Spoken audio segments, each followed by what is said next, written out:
За, бэлугаа хийхэд биднэрт эдгээр тоног хөрөмжүүд ерөнхийдөө хэрэг болно.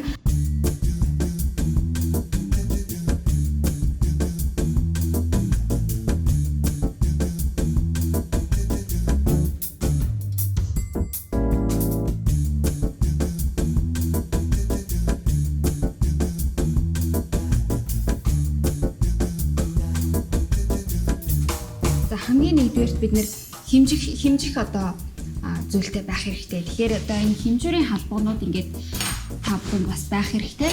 За энэгээр юу хэмждэг вэ гэхээр зайд, за ванилийн сахар, хөөл гөгч гих мэтчлэн нөгөө бага хэмжээгээр ордог орцуудыг бол ийм одоо халбгаар хэмждэг байгаа. За ингээд 5 төрлийн хэмжүүртэй ерөөхдөө ийм халбаг байдаг.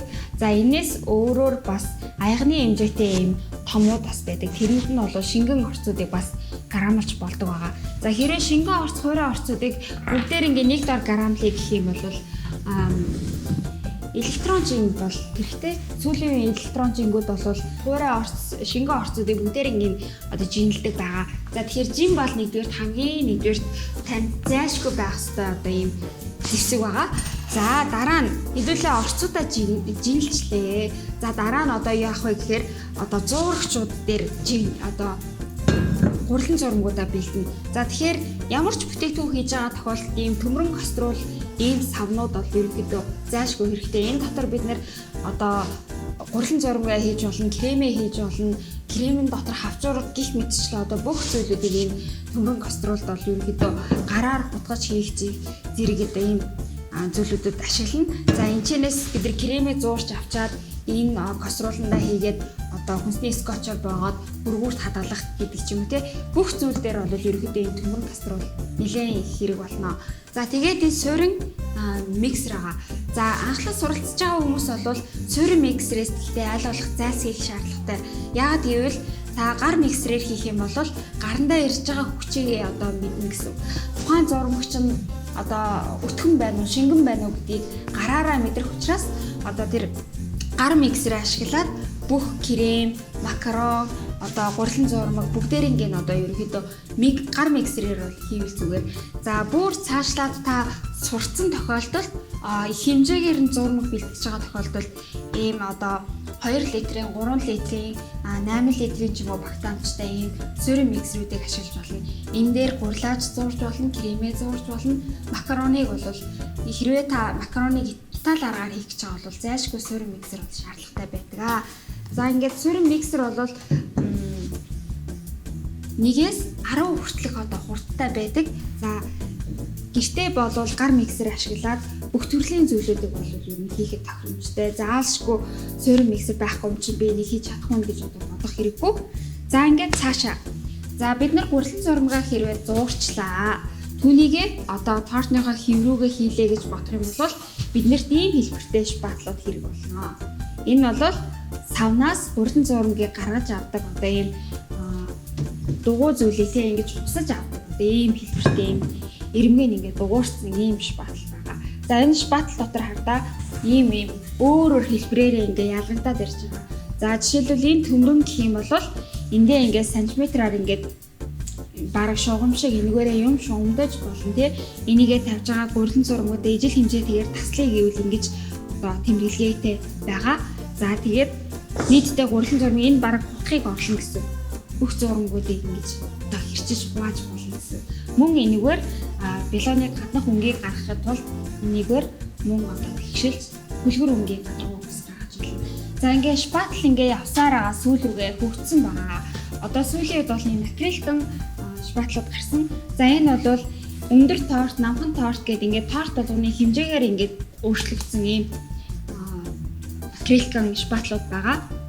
За одоо энэ ингээд жижиг хэмжээтэй нь бол бүхий л төрлийн белон дээр одоо ингээд гаднах өнгөлгөөг явахд бол тохиромжтой байгаа. За Монголд бол нэлээд л одоо энэ өндөр тортууд одоо сүүлийн үед модонд ороод байгаа. Бидний одоо сувгаж байгаа торт ч гэсэндээ өндөр торт байгаа. Тийм болохоор өндөр тортондоо зориулсан өндөр юм шпатлтай байвал бас зүгээр.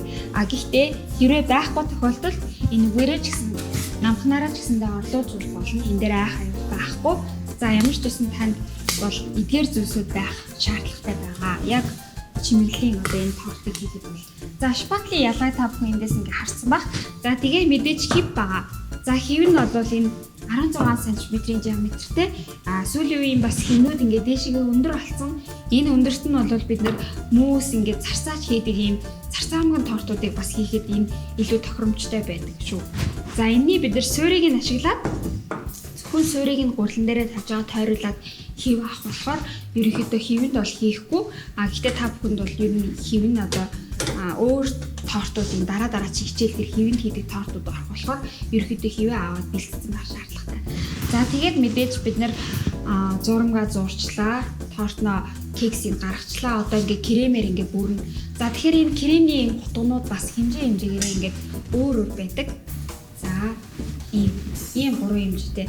Одоо жишээлбэл хурмын торт хийлээ гэхэд хамгийн дээдлийн одоо хэмжээнүүдийг энэгээр хийх нэ. За голынхыг нь бол энэгээр хийх нэ. Хамгийн доотлын одоо том диаметртэй тортыг энэ том утгаараа одоо ингээд кремээрээ бүрхэн юм. За энэ бол зайлшгүй бас шаардлагатай байх ёстой багжуудын нэг. За хэрвээ кекстэй торт хийж байгаа бол хөрөө утга бол бас зайлшгүй хэрэгтэй. За кексийг чинь эвдлэхгүйгээр тишгэн зүсэх утга бол ерөнхийдөө хөрөө эртээ ийм утгнууд байдаг. Тэгээд энэ нь мөн адил урт богино гэдээ янзууд байна. За мэдээж хурмын торт хийх гэж байгаа том диаметртэй торт зүсэх гэж байгаа бол урт одоо ийм хөрөө утга сонгох хэрэгтэй шүү. За энэ температур хэмжигчүүд бол ерөнхийдөө маслын кремүүд дээр болон одоо макарон дээр илүү их ашиглагддаг байгаа. За ингээд уламжлалт гэх юм бол одоо ийм зүйтэй одоо ийм дүрдэг одоо ийм хатууртай одоо температур хэмжигч байгаа. За энэ нь одоо хөгжөөд одоо лазертай ингээд лазераараа юугаар асын зайнаас одоо ингээд хэмждэг ийм одоо температур хэмжигчүүд гарсан байгаа. Энэ нь бол надад бас илүү амар байгаа. Одоо байнга ингээд зүгээ зоогоод ингээд цогсоод байхгүйгээр нэг одоо очихдоо энийгээ ингээд харчин холоос ингэж яах хоорондоо өөр юм хийдэг ч юм уу те ойрхон хийж болох юмудаа хийдэг ч юм уу. Ерөнхийдөө энэ бол илүү одоо таны ажлыг хөнгөлж хийдэг. За ийм байна. За хушуунууд. За хушуун дээр хамгийн хэрэглэгддэг хушуу бол ер нь одоо энэ загварын бэлуун дээр одоо ийм уртл нь одоо тэр чигтээ бөөрийнхээ ийм хушуу байгаа. За энэ хушуу болохоор макарон шахаж болно, макароны дундах хавчургыг хийж болно. Зарим нэгэн бэлууны дундах хавчургыг одоо яг ижлэгийн хэмжээгээр тараа гэх юм бол хурцтай юм хушуутаагаар бөөрийнхөө хушуутаагаар ингэж жигд тарааж болдог. Энэ бол зайлшгүй байх ёстой бас хушуунуудын нэг. За энэ бас л зайлшгүй байх ёстой хушуунуудын нэг. Хардгаар энэгээр бол сарны хэлбэр гардаг. За бүх төрлийн чимэглэл дээр, капкейкэн дээр, бүх төрлийн тортны чимэглэл дээр энийг ашиглаж болно. За энэ жижиг эмцэгэн хушуу болохоор бас жижиг деталь чимэглэлүүдийг зайг илүү нөхөх ч юм уу те дүүргэх ийм зориулттайгаар бол ашигладаг. Илүү би нөгөө энэ хушуунууд дотроос хамгийн их ашиглагддаг юм гурван хушуу. Одоо заах хичээлээр маань ашиглагдах юм гурван хушуу авчирсан байгаа. За энэ модон хямсаа. За энэ модон хямсаагаар яадаг вэ гэхээр бид нэр загварын бэлуунууд дээр одоо ингээд алтан сорцуудыг наадаг. За тэр алтан сорцыг барихтаа бол цааснаас нь гаргаад модон саваагаар бариад ойрхон барьж агаад одоо энэгээрээ наагаад дараа нь ийм дэлгвэр одоо багсаар ингээд хатналын одоо түлхээд одоо тортон дээрээ наадаг гэсэн үг. За тэгээ багсны хэмжээнүүд орж ирлээ. За багсны хэмжээнүүд мэдээж бас жижиг деталаасаа ахуулаад том хүртлээ одоо ингээд багснууд нүүрчлэгдэж байгаа. За одоо та нарт энэ байгаа энэ хурмын тортон дээр одоо харах юм бол энэ деталь одоо чиглэлүүдийг юугаар хийсэн бэ гэхээр энэ одоо дундын биерээр зурсан байгаа. За гэх мэтлэн алтан сорцуудыг нь бол энэ дэлгэр одоо биерээр одоо нааж тогтоосон байгаа гэсэн. За мэдээж калкин цаас маань нөгөө хэвтэйгээ хамт одоо яригдчих ёстой. За бид нар бол калкин цаасан дээрээ бурлаа дээр нь дэвсэж агаад дээр нь тавьж агаад илдээд шарах байгаа. За энэ калкин цаас маань өөрөө халуунд одоо тэсвэртэй. За одоо дээр нь жигнэж болно тий. Энэтэй бас хамт хөлдөөж болно. За ингээ калкин цаас бол ерөөдөө айл болгонд ер нь бэлуу хийх гэж байгаа бол калкин цаасаа бас дэшгүй авах хэрэгтэй. За ерөнхийдөө ийм. Тэгээд бид нар одоо тоортой ямарваа нэгэн зуурмгийг одоо авах. Одоо ингэж утгаж авахтаа бол силиконын ийм дандаа ийм усурууд ашиглах хэрэгтэй. Одоо үлдэгдэл одоо баг үлдээн, савн дээрх үлдэгдлүүдийн баг үлдээн бүх одоо гадаргууг ингэж сайн усаж авдаг болохоор силиконын одоо ийм усурууд ашиглах зүгээр байгаа. За мэдээж торт маань одоо ингэж бэлэн болсон учраас бид нар одоо энийгээ эргүүлж хагаад одоо тортой бүгэн тэмээ энэ дээр ингээ гурлуудаа тавилаа, кремийг төрхлээ, нэг гараараа эргүүллээ, нөгөө гараараа одоо энэ крем явахаараа ингээ хүж өгсөн. За тэгэхээр ерөнхийдөө өнөөдрийн хичээл дээр хэрэглэгдэх тоног төхөөрөмжүүд бол энэ хэд байна. Та бүхэнд одоо тодорхой хэмжээний бас багцууд нь заа гэж найдаж байна. Хэрэг байхгүй бол эдгээрийг одоо өөрийнхөө боломжит хувилбараараа цогцолоорой. За зайлшгүй одоо энэ температур хэмжигч бол энэ байхгүй бол нөгөөдгийн ч гэдэг юм уу те. Эдгээр одоо хэмжүүр бүгдээрээ одоо байхгүй тохиолдолд яг голчлон хэрэглэгддэг нь одоо энэ жижиг хэмжээтэйг энийг авчих юм бол илүү зүгээр гэдэг юм уу. Одоо энэ шпатлын мэдээж өндөр нь байхгүй бол энийг нь авчих.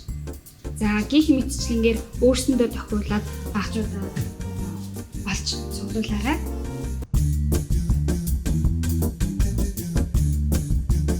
Багцуудаа цуглуулахдаа скома одоо худалдааны дэлгүүр байдаг. За скомад бол ерөнхийдөө энэ тортны, нарийн баавны энэ хэрэгсэлд бол бүгдээрээ байгаа. Энэ температур хэмжигчээс хулаад гарамын халбаг эдгээрүүд бол бүгд ерөнхийдөө байгаа. Энэ акрилын одоо ийм усууруудыг бол би яг өөртөө зориулаад өөрөө ингээ хийгээ гаргаж байгаа. Эдгээрүүд бас байгаа.